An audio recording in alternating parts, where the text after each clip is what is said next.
Yes everyone, thanks for tuning into another video. Pleasure as always I should say. Thanks for the engagement I've had over the last few days. So I've just bought myself a little microphone, maybe you can see it, to hopefully make these videos a little bit better quality.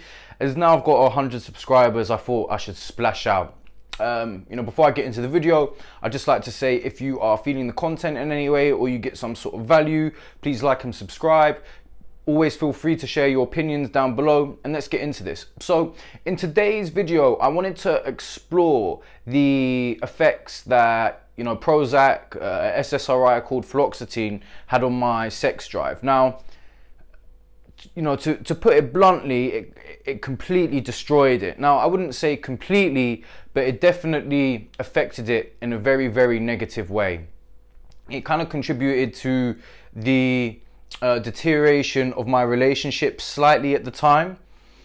And this is a sort of well accepted thing within the medical industry, is that when you take a SSRI or Prozac or an antidepressant, however you want to call it, it will have a negative impact on your sex drive, which from my perspective is very, very bad. And I think most people would agree for that, unless it's absolute severe cases.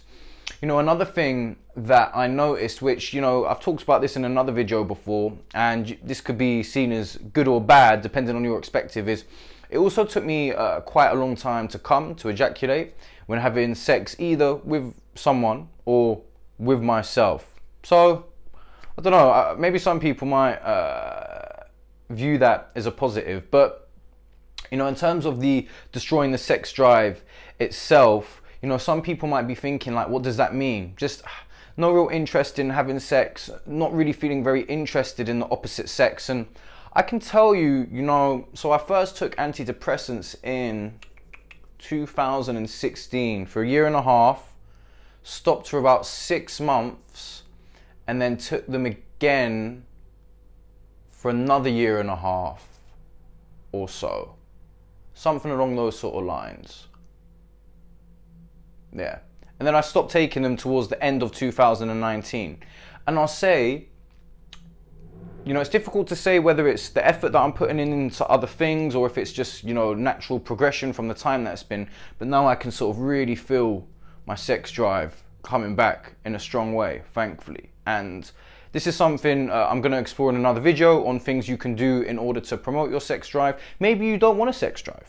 But for me, I think it might also be accepted within science that a healthy sex drive is seen as sort of a healthy lust for life, as it were. If you haven't got a sex drive, especially when you're a young man, I'm 30, or young-ish man, you might say, then, you really need to maybe look at some what's going on in your life, and you need to address that. So if you're thinking about taking Prozac or an SSRI and you're wondering, oh, I've heard it, it messes up your sex drive, take it from me, it probably will. This is sort of accepted within science, or not within science, within the medical industry. Lots of people I've spoken to have experienced the same thing, males and females. So this is a very sort of common thing. And for me, not having a high sex drive is definitely a big thumbs down.